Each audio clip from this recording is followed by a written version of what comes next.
फूलले पारस धानी गिरले महुआ गे झारखंड के बने फूलले पारस धानी गिरले महुआ गे झारखंड के बने हाँ झारखंड के बने केंद्र पड़ले बेलवा गे झारखंड के बने केंद्र पड़ले बेलवा गे झारखंड के बने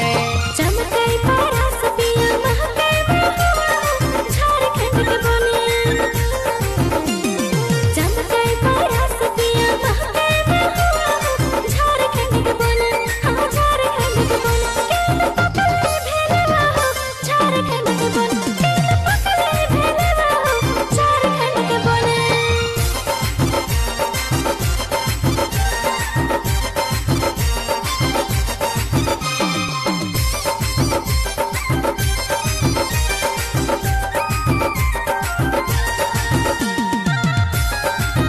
धनी फरले मिर्चैया गे बीज सबने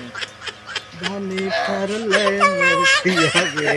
बीज सबने लंबे लंबे फोरले बीजे सबने है भी गोरी लागत तो बड़ी झाल गे लंबे लंबे फोरले मिर्चैया गाथा कोसल पालल हियो धनी मिर्चैया गाथा कते सुंदर लागो है मिर्चाई के गाछ लंबे लंबे फोरल मिर्चैया धान बीजे सगबोना में फरल मिर्चाई